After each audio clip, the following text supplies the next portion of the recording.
नमस्कार दोस्तों, मेरा नाम है विशाल। आप सबका स्वागत है स्टॉक बॉक्स के बिजनेस स्टैंडर्ड एनालिसिस वीडियो में।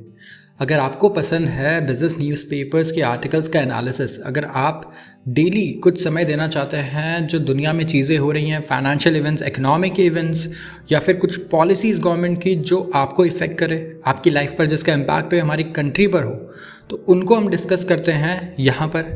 और हम डिस्कस करते हैं उनके कॉज और उनका क्या इफ़ेक्ट है।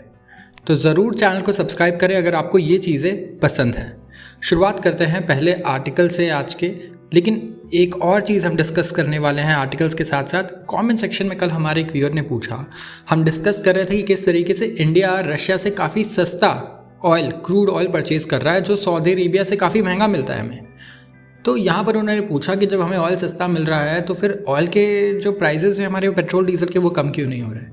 देखिए, ये जो हम डिस्कस कर रहे थे ये था एक इकोनॉमिक पर्सपेक्टिव, ठीक है।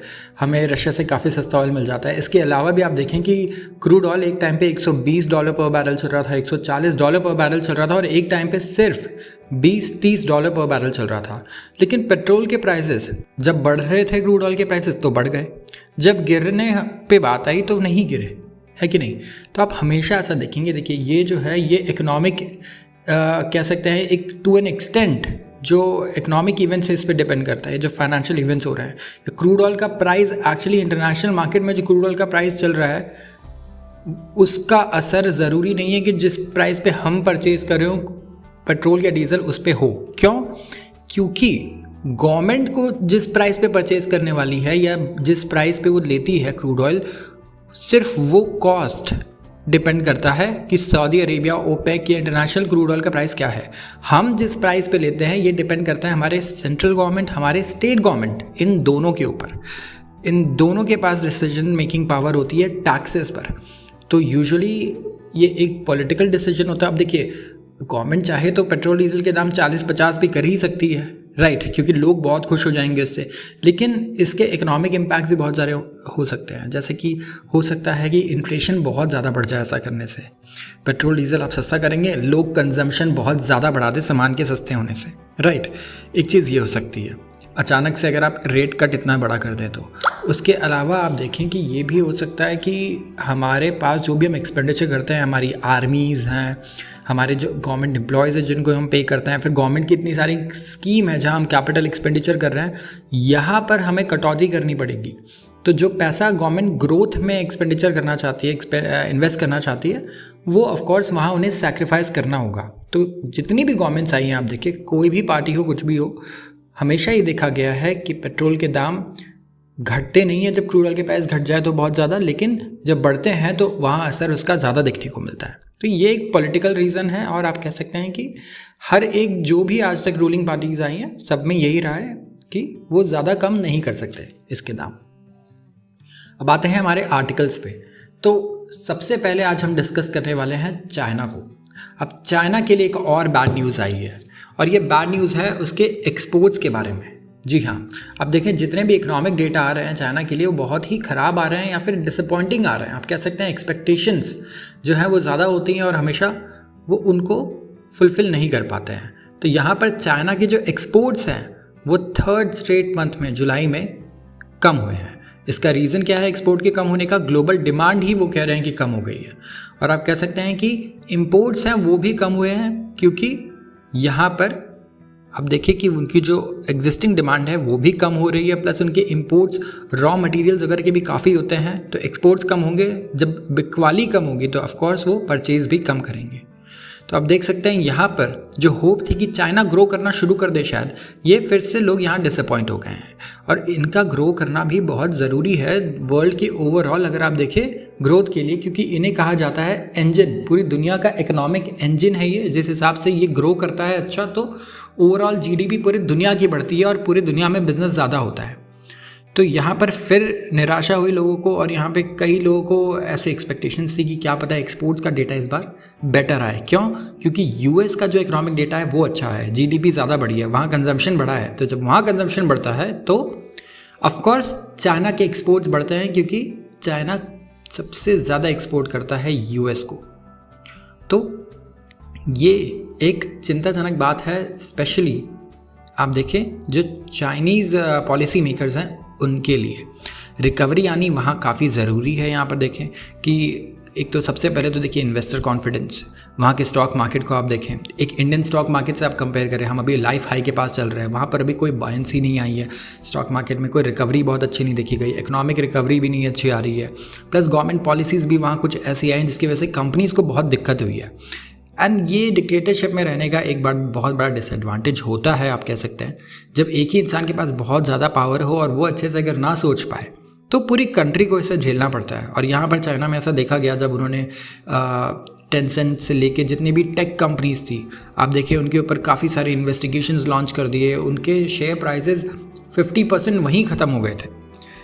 जबकि तब कोविड का असर भी आप नहीं कह सकते इसे, उनकी जो पॉलिसीज़ थी अपनी खुद की, प्लस उनकी कोविड पॉलिसीज़ भी ऐसी थी कि वो बहुत ज़्यादा एक्सट्रीम थी, जिसकी वजह से बिजनेसेस नहीं खुल पा रहे थे, बहुत इश्यूज़ आ रहे थे। उसके बाद जब उन्होंने वो पॉलिसीज़ ख़त्म की प्रेशर में आके, तो कोविड और ज़्यादा बढ़ गया, बहुत ही ज़्यादा बढ़ गया, एक्सेसिव हो गया और सिविल वॉर टाइप सिचुएशंस भी आ गई थी, कुछ वीडियोज़ आपको देखने को मिले थे।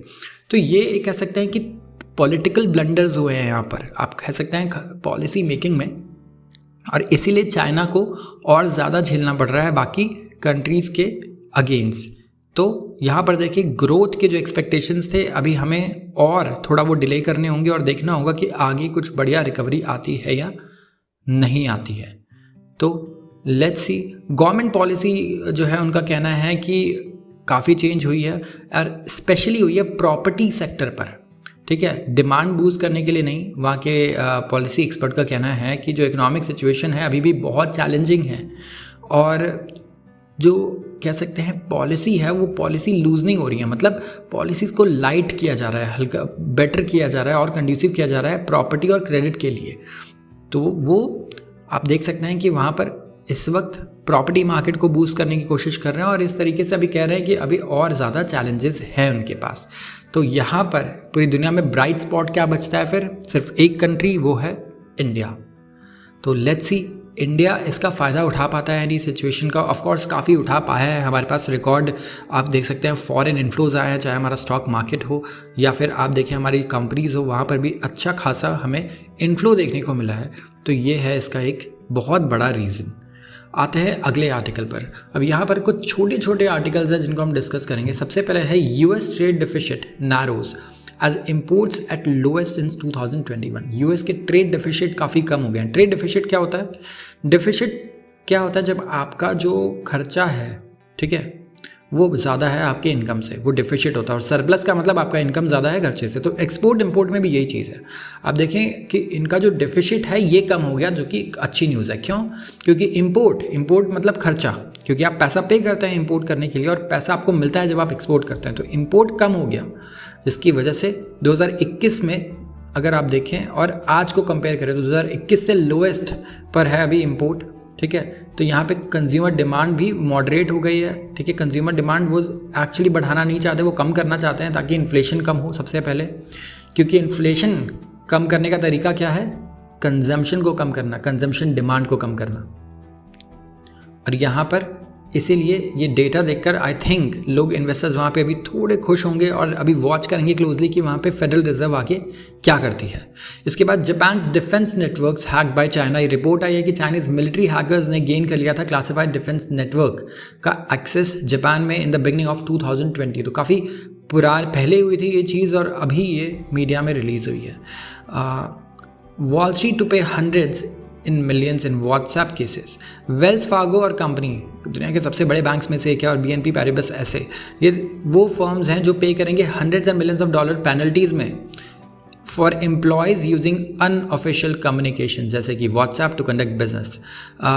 ये लेटेस्ट साल वो है यूएस के रेगुलेटर्स। अब देखिए वहाँ पे कितनी स्ट्रिक्टनेस है, क्योंकि एम्प्लॉयज़ अपना पर्सनल व्हाट्सएप यूज़ कर रहे थे प्रोफेशनल बिजनेस कंडक्ट करने के लिए। तो यहाँ पे इन कंपनीज़ को hundreds of millions of dollar पे करना होगा, वो भी पेनल्टीज़ में। तो किस तरीके से इन्फोर्स होते हैं वो लॉज आप देख सकते हैं और ऐसे लॉज इंडिया में भी हैं, बट प्रॉब्लम है इन्फोर्समेंट की। उस एक्सटेंट तक इन्फोर्स नहीं हो पाते जैसे दूसरी कंट्रीज़ में हो जाते हैं जो डेवलप कंट्रीज़ हैं। यहाँ पर यूएस ने अनाउंस किया कि $200 मिलियन जो है नए आर्म्स देगा वो यूक्रेन को। अब पेंटागन का कहना है कि पिछली बार जो हमने अभी तक वेपन्स दिए थे हमने उसे ओवर एस्टिमेट कर दिया था, हमने ज़्यादा महंगे दिखा दिए थे, वो एक्चुअली इतने के थे नहीं। तो ये बोलकर उन्होंने कहा कि इसीलिए हम $200 मिलियन के वेपन्स और देंगे यूक्रेन को। तो आप देखिए यूएस किस तरीके से पैसा बहा रहा है रशिया यूक्रेन के वॉर में, एंड इतने सारे वेपन्स दे रहा है और ये फ्री नहीं है। तो देखिए इसे आप एड नहीं बोल सकते, यूक्रेन को विथ इंटरेस्ट ये सारा पैसा यूएस को लौटाना होगा एक दिन, एक रुपया विथ इंटरेस्ट लौटाना होगा। और जब तक वो डेट में रहेगा यूएस के, तब तक उसे यूएस की बातें भी काफ़ी माननी पड़ेंगी। तो ये कभी भी आप देखें कि ये एड नहीं होता, इसे हेल्प आप बोल सकते हैं, लेकिन इसके साथ बहुत सारे स्ट्रिंग्स अटैच्ड होते हैं। तो यूएस खुशी खुशी जितने पैसे दे रहा है ये सूद समेत सारे वापस लेगा और साथ ही साथ अपना जो दबदबा है यूक्रेन पे, वहाँ के डिसीजंस पे और ज़्यादा बढ़ाएगा। तो हमेशा स्ट्रिंग्स अटैच रहती है यहाँ पर। अगली खबर है स्नैपचैट के बारे में। Snapchat comes under lens in UK over under as users. अब ये स्नैपचैट को लेके काफ़ी सारी कंट्रोवर्सीज रही हैं ऐसे पहले भी। ब्रिटेन का जो डेटा रेगुलेटर है वो गैदर कर रहा है इन्फॉर्मेशन स्नैपचैट पर। वो इस्टेब्लिश करना चाहता है कि क्या ये यूएस का जो इंस्टेंट मैसेजिंग ऐप है ये अंडर एज यूज़र्स को निकाल रहा है या नहीं अपने प्लेटफॉर्म से। क्योंकि देखिए जो अंडर एज यूज़र्स हैं, बेसिकली बच्चों की बात हो रही है यहाँ पर, ऐसे फ़ोटोज़ ऐप पर आना उनके लिए खतरे वाली बात होती है। अच्छी बात आप वो कह सकते हैं कि लीगल ही वहाँ पर नहीं है। वो चाहते हैं कि जितने भी अंडर एज यूज़र्स हैं उन्हें निकाल दिया जाए, क्योंकि यहाँ पर सोशल मीडिया पर आप देखें बड़े बड़े जो एजेड लोग हैं उनके साथ कितने सारे स्कैम्स होते हैं और कितने तरीके की चीज़ें होती हैं, नेगेटिव चीज़ें। तो बच्चों को तो इससे दूर रहना चाहिए। तो उनका कहना है कि स्नैपचैट इनफ एक्शन नहीं कर रहा है अंडर एज यूज़र्स को रिमूव करने के लिए, तो इस पर वो आगे इन्वेस्टिगेशन करेंगे। So let's see what happens next. आज के लिए बस इतना ही। अगर आपको ये वीडियो पसंद आई हो तो ज़रूर इसे लाइक करें और इस चैनल को सब्सक्राइब करना ना भूलें। धन्यवाद।